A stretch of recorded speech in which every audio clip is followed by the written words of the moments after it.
ഭ്രാന്തന്റെ പ്രണയം and unconditional love story ഭാഗം 4.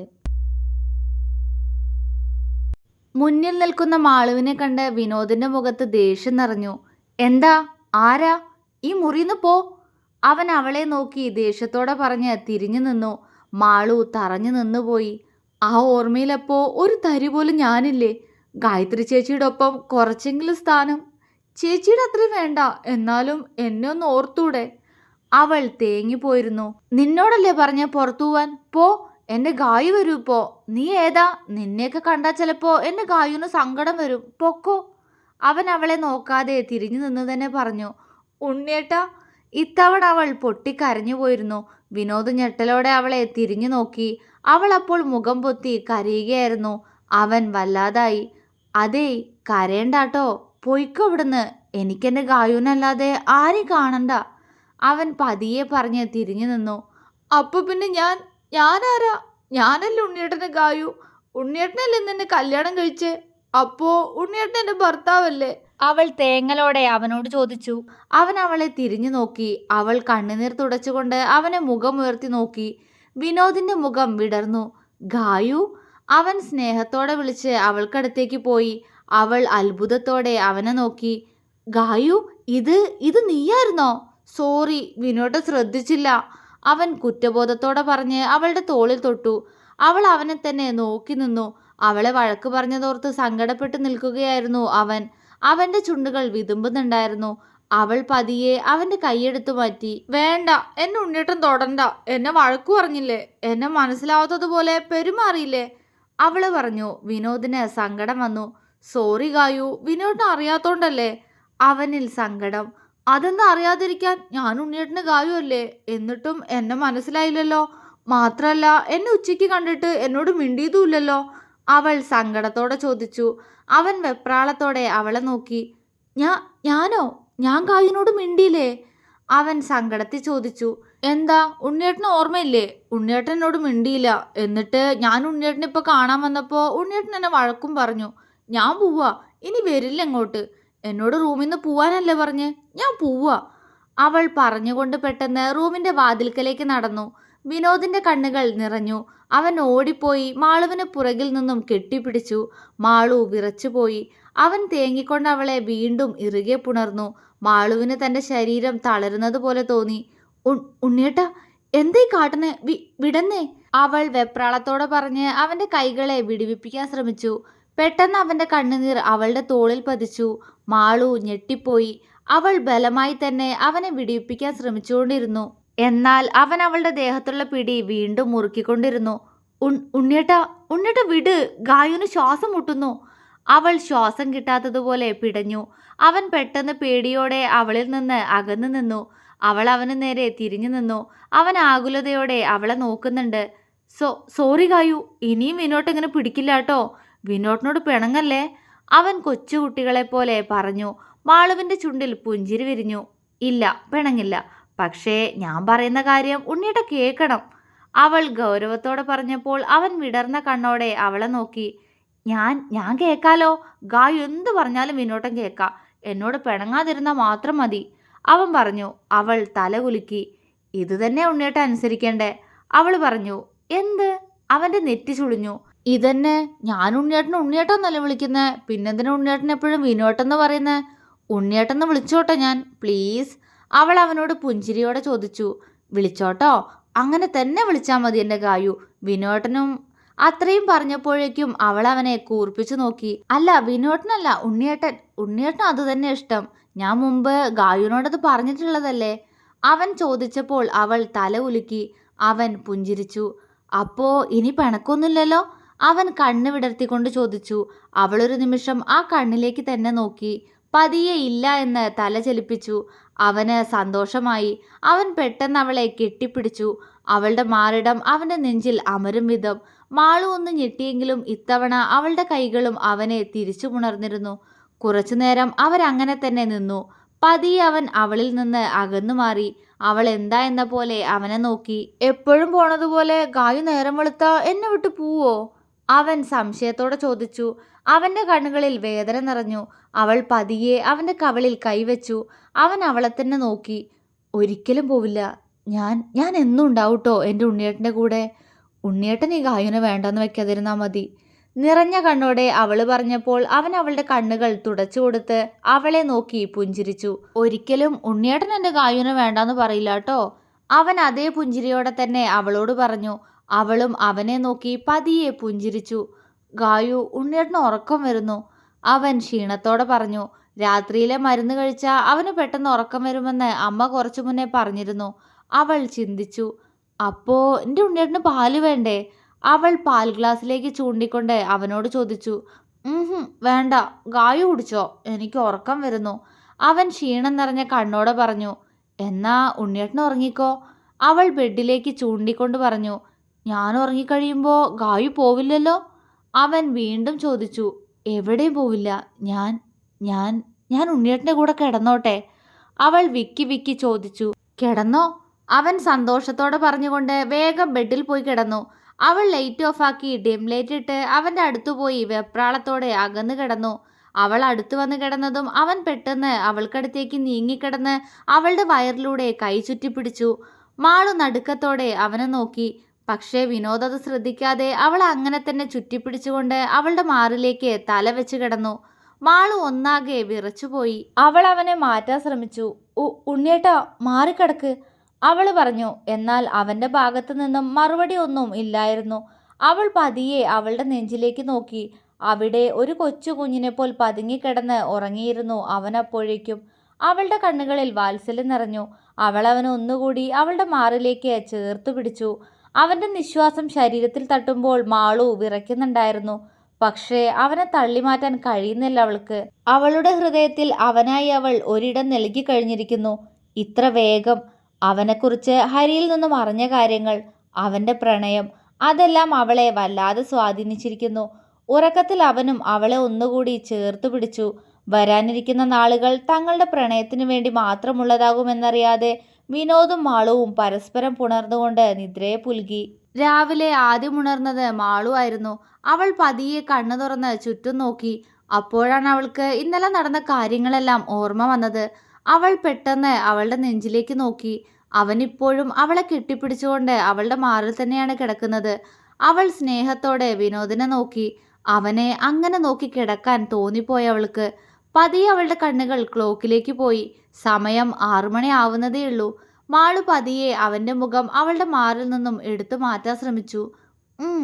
വിനോദ് ഞെരുങ്ങിക്കൊണ്ട് ഒന്നുകൂടി അവളുടെ മാറിലേക്ക് മുഖം അമർത്തി കിടന്നു. മാളുവിൻ്റെ ഉടലൊന്നാകെ വിറച്ചുപോയി. മാറിടുക്കിൽ അവൻ്റെ നിശ്വാസം തട്ടുമ്പോൾ അറിയാതെ തന്നെ മാളുവിൻ്റെ കൈകൾ വിനോദിൽ മുറുകിയിരുന്നു. അവൾ കുറച്ചുനേരം കണ്ണുകൾ ഇറുക്കി അടച്ചു കിടന്നു. ശേഷം പതിയെ അവൾ കണ്ണുകൾ തുറന്നു. ഉണ്ണിയേട്ടാ, മൃദുവായ സ്വരത്തിൽ അവൾ വിളിച്ചു. എന്നാൽ അവൻ നല്ല ഉറക്കമായിരുന്നു. ഉണ്ണിയേട്ടാ, അവൾ വീണ്ടും വിളിച്ചു. അവൻ മൂളി. ഉണ്ണിയേട്ടാ, ഒന്ന് മാറിക്കിടക്കുവോ, എനിക്ക് എണീക്കാനായിരുന്നു, പതിഞ്ഞ ശബ്ദത്തിൽ അവൾ പറഞ്ഞു. അവൻ ഒന്നും മിണ്ടിയില്ല. ഉണ്ണിയേട്ടാ, ഇത്തവണ അവൾ കുറുമ്പോടെ അവൻ്റെ മുഖം പിടിച്ചുയർത്തി. ഉണ്ണി പതിയെ കണ്ണു തുറന്ന് അവളെ നോക്കി. അവളെ കണ്ട അവൻ്റെ മുഖം ഒരു വേള വിടർന്നു പോയി. അവൻ അവളെ നോക്കി പുഞ്ചിരിച്ചുകൊണ്ട് വീണ്ടും അവളുടെ മാറിൽ തന്നെ കിടന്നു. ഉണ്ണിയേട്ടാ, അവൾ വീണ്ടും അവനെ വിളിച്ചു. എന്താ ഗായു? അവൻ ഉറക്കച്ചടവോടെ വിളി കേട്ടുകൊണ്ട് അവളുടെ മാറിലേക്ക് തന്നെ മുഖമമർത്തി അവിടെ മുഖം വെച്ചുരസി. ഉണ്ണിയേട്ടാ, മാറ് മാറ്, ഞാൻ പോട്ടെ, അവൾ വിറയലോടെ പറഞ്ഞുകൊണ്ട് അവനെ തള്ളി മാറ്റാൻ ശ്രമിച്ചു. അവൻ്റെ മുഖം വീർത്തു. ഗായു ഇപ്പോൾ പോണ്ടല്ലോ, അവൻ പറഞ്ഞു. അവൾ അവനെ മുഖമുയർത്തി നോക്കി. ഞാൻ പൊക്കോട്ട് ഉണ്ണിയേട്ടാ, അമ്മ അന്വേഷിക്കും, അവൾ പതിഞ്ഞ ശബ്ദത്തിൽ പറഞ്ഞു. വേണ്ട, പോണ്ട, എനിക്കിവിടെ കിടന്ന് കൊതി തീർന്നില്ല, അവൻ പറഞ്ഞു. ഉണ്ണിയേട്ടാ, അവളുടെ ശബ്ദം. ഗായു, അവൻ സ്നേഹത്തോടെ വിളിച്ചു. അവൾ മൂളി. ഇന്നലെ ഉണ്ണിയേട്ടൻ നല്ലോണം ഉറങ്ങിട്ടോ, എന്ത് സുഖം ഇവിടെ കിടക്കാൻ, പഞ്ഞി പോലുണ്ട്, അവൻ അവളുടെ മാറിൽ കൈവച്ചുകൊണ്ട് പറഞ്ഞു. മാളു ഞെട്ടിക്കൊണ്ട് അവൻ്റെ കയ്യിൽ അമർത്തി പിടിച്ചു. ഉണ്ണിയേട്ടാ, അവളുടെ മുഖം ചുവന്നു. സത്യം ഗായു, നല്ല സുഖം ഇവിടെ കിടക്കാൻ, ഞാനിനിയൊന്നും ഇവിടെ തന്നെ കിടക്കൂട്ടോ, അവൻ വാശിയോടെ പറഞ്ഞു. മാളു വായും തുറന്ന് അവനെ നോക്കി. എന്താ?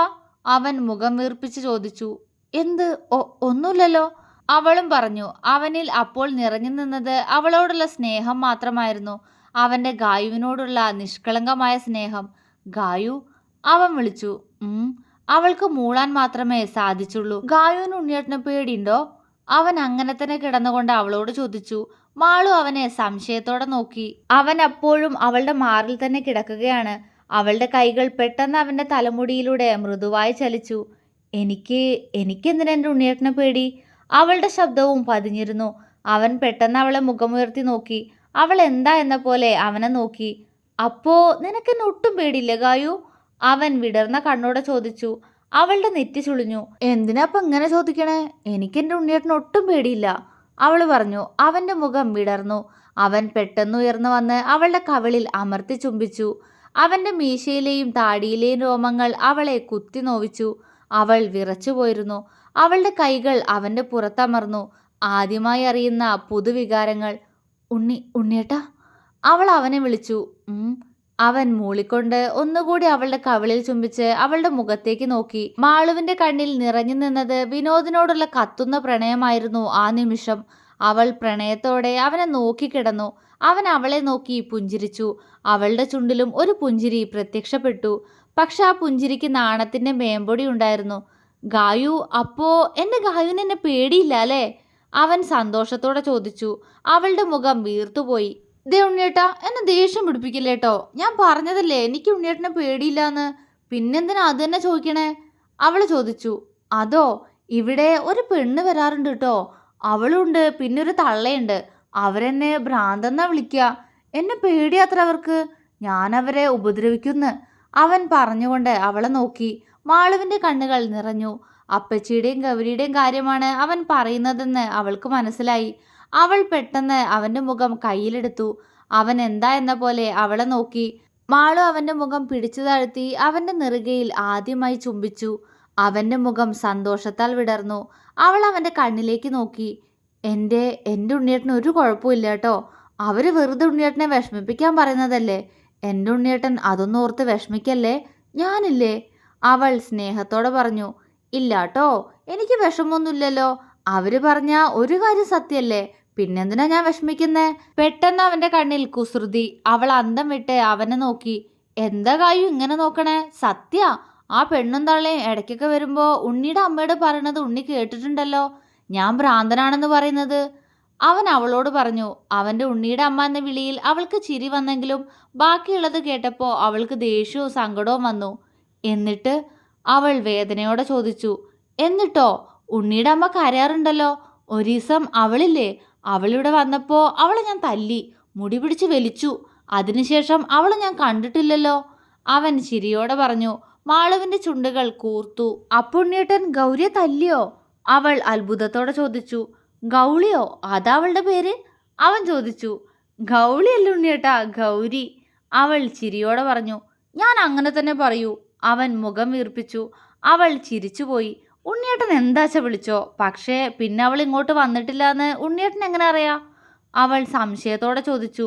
ഞാൻ കണ്ടിട്ടില്ല, അവൻ പറഞ്ഞു. അതിപ്പോ ഇന്നലെ ഉച്ചയ്ക്ക് ഞാൻ അവിടെ ഉണ്ടായിട്ട് ഉണ്ണിയേട്ടൻ എന്നെയും കണ്ടിരുന്നില്ലല്ലോ. പിന്നെ എങ്ങനെ ഉറപ്പിച്ച് പറയാൻ പറ്റും ഗൗളി പിന്നെ ഇങ്ങോട്ട് വന്നിട്ടില്ല എന്ന്? അവൾ ഗൗരവത്തോടെ ചോദിച്ചു. അവന്റെ മുഖം മങ്ങി. അത് കണ്ടപ്പോൾ അവൾക്ക് പാവം തോന്നി. വെറുതെ പറഞ്ഞതല്ലേ ഞാൻ, വിഷമായോ? അവൾ ചോദിച്ചു. അവൻ അവളുടെ നെഞ്ചിലേക്ക് ചാഞ്ഞു. അവൾ അവനെ ചേർത്ത് പിടിച്ചു. ഉണ്ണിയേട്ടൻ ശ്രദ്ധിക്കാത്തോണ്ടാട്ടോ, അവൻ സങ്കടത്തോടെ പറഞ്ഞു. സാരല്ല, മാളു പറഞ്ഞു. കുറച്ചു നേരത്തിന് രണ്ടാളും ഒന്നും മിണ്ടിയില്ല. അല്പനേരം കൂടി കഴിഞ്ഞപ്പോൾ മാളു പതിയെ വിനോദിനെ തോണ്ടി. ഉണ്ണിയേട്ടാ. അവൻ മൂളിക്കൊണ്ട് അവളുടെ മുഖത്തേക്ക് മുഖമുയർത്തി നോക്കി. ഇനി ഉണ്ണിയേട്ടനൊന്ന് മാറ്, നേരെ ഒരുപാടായി, ഞാൻ താഴോട്ട് പോട്ടെ, അവൾ പറഞ്ഞു. ഇപ്പൊ പോണോ ഗായു? അവൻ ചോദിച്ചു. പോണല്ലോ, മാറിക്കേ. അവൾ പറഞ്ഞുകൊണ്ട് അവനെ മാറ്റി എഴുന്നേറ്റ് നിന്നു. അവൻ കട്ടിലിൽ എഴുന്നേറ്റിരുന്ന് അവളെ നോക്കി. മാളു തലമുടി ഉച്ചിയിൽ കെട്ടിവെച്ചുകൊണ്ട് വിനോദിനെ നോക്കി. അവൻ അവളെ തന്നെ നോക്കിയിരിക്കുകയായിരുന്നു. എന്തേ? അവൻ നോക്കുന്നത് കണ്ട് അവൾ ചോദിച്ചു. ഞാനിനി എങ്ങനെ ഉറങ്ങുക? എനിക്ക് അവിടെ കിടക്കണം, അവിടെ നല്ല സുഖ. അവൻ അവളുടെ മാറിലേക്ക് വിരൽ ചൂണ്ടി പറഞ്ഞപ്പോൾ അവളുടെ മുഖം ചുവന്നുപോയി. അവൾ പതിയെ അവൻ്റെ അടുത്ത് പോയി നിന്നു. ഞാൻ എൻ്റെ ഉണ്ണിയേട്ടൻ്റെ സ്വന്തമല്ലേ. ഉണ്ണിയേട്ടൻ എപ്പോൾ തോന്നിയാലും ഇവിടെ കിടക്കാലോ. ഇപ്പോൾ എനിക്ക് തിരക്കായതുകൊണ്ടല്ലേ, പ്ലീസ്. അവൾ അവനെ നോക്കി കൊഞ്ചി. ആണോ? അവൻ്റെ മുഖം തെളിഞ്ഞു. അവൾ അതേ എന്ന് പുഞ്ചിരിയോടെ തലയാട്ടി. അവനും ചിരിച്ചു. എന്നാ ഉണ്ണിയേട്ടൻ കുറച്ചേരം കൂടി കിടന്നോട്ടോ, ഞാൻ ബാത്റൂമിലേക്കാ, കുളിച്ചിട്ട് വേണം അങ്ങോട്ട് ചെല്ലാൻ. അവള് പറഞ്ഞപ്പോ അവൻ തല കുലുക്കി. അവൾ ബാത്റൂമിലേക്ക് തിരിഞ്ഞു. ഗായു, അവൻ വിളിച്ചു. എന്തോ? അവൾ വിളി കേട്ടുകൊണ്ട് തിരിഞ്ഞു നോക്കി. നേരത്തെ തന്ന പോലെ ഇവിടെ തരുവോ? അവൻ അവന്റെ നെറ്റിയിൽ തൊട്ടുകൊണ്ട് അവളോട് ചിരിയോടെ ചോദിച്ചു. മാളുവിന് നാണം തോന്നി. ഉണ്ണിയേട്ടാ, അവൾ നാണത്തോടെ വിളിച്ചു. അവൻ ചിരിച്ചു. ഇപ്പൊ വേണ്ടാട്ടോന്നാ, ഗായുവിന് തിരക്കല്ലേ, ഗായു എൻ്റെ അല്ലേ, അപ്പോ അതും എനിക്കിഷ്ടമുള്ളപ്പോ കിട്ടുമല്ലോ. അവൻ സന്തോഷത്തോടെ പറഞ്ഞുകൊണ്ട് ബെഡിലേക്ക് കിടന്നു. മാള് വായും പൊളിച്ച് അവിടെ നിന്നു. പതിയെ അവളുടെ ചുണ്ടിൽ ഒരു പുഞ്ചിരി തെളിഞ്ഞു. അവളുടെ ഉണ്ണിയേട്ടന് വേണ്ടി മാത്രമുള്ള പ്രണയത്തിന്റെ നിറമുള്ള പുഞ്ചിരി. അതേ ചിരിയോടെ അവൾ ബാത്റൂമിൽ കയറി വാതിലടച്ചു. തുടരും.